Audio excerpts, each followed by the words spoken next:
So today I thought I'd show you kind of a new piece of equipment we have, or toy. You know, sometimes boys and their toys. So if you've seen my other video that we had a homemade log splitter for the skid loader, we just got this one. So this is from TM Manufacturing. I did research on different models and companies, and I felt that this was the best. I'll start off by saying I am not paid to review this product or as an advertisement or anything. It's just my honest opinion on it so far. So you can get different strokes, sizes with it. We got the 30-inch, and you can get different cylinder sizes. We got the bigger 5-inch. I think standard is 4.5. We went with the 5-inch, even though it's slower. That's the trade-off. Just because, you know, a lot of what we use it for is when we have these big gnarly pieces. So, you know, we're still not afraid to use the small pull-behind log splitters and things for small pieces. So we wanted the power to get through these big, knotty, gnarly pieces.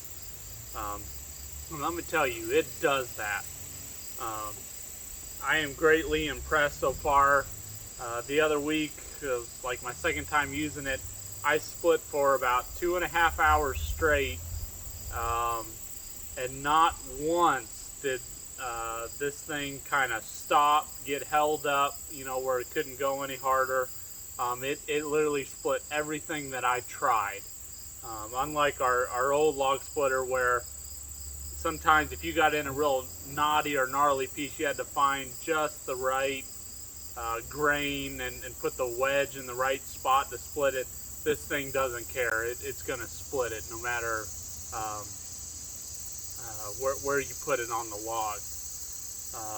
They also have different models where, if you remember, or if you've seen in my last video where I talked about, you know, a disadvantage to something like this is it's hard to see when you're looking down the center.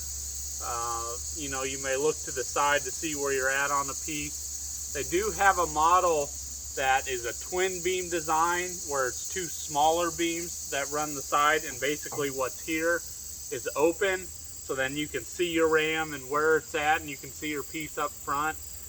The reason we didn't go with that was simply because of cost. I think that model was something like $900 more or something. And as much as we use this, you know, we're not a wood processing business or anything like that. So as much as we used it, we just couldn't justify that. Though by all means, I could see it being beneficial and certainly helpful. One small modification, and I don't know if this was just me getting used to the machine, I ended up painting marks on each side where I know where the wedge is, since I'm just, I guess, not familiar with it. But then since this beam is much wider, it's hard for me to see where this wedge is.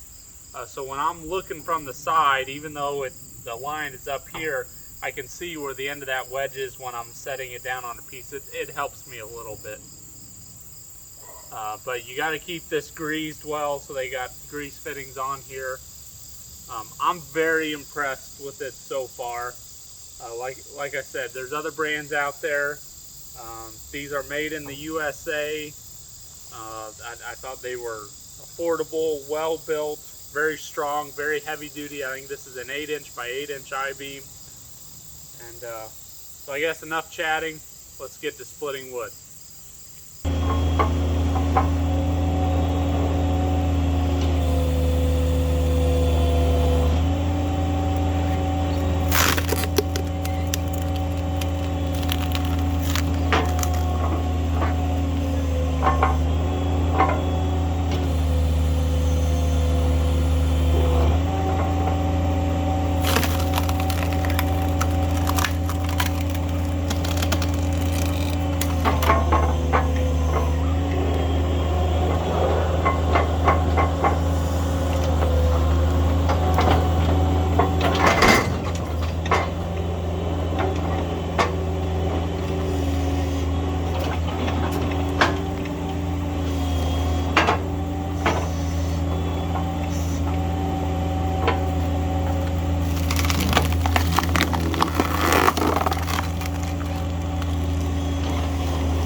this here is an example of kind of a knotty, gnarly piece that, using like a pull behind log splitter, it's pretty big.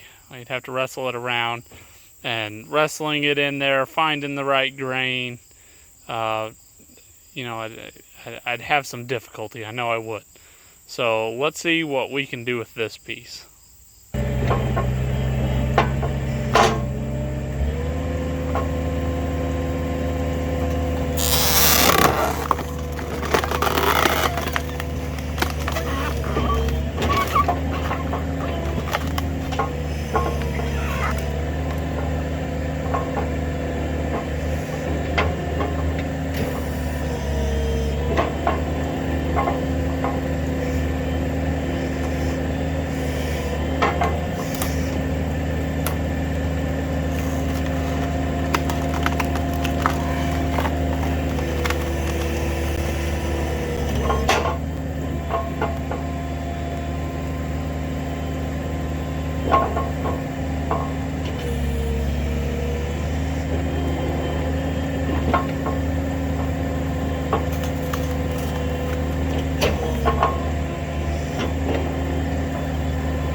Have it.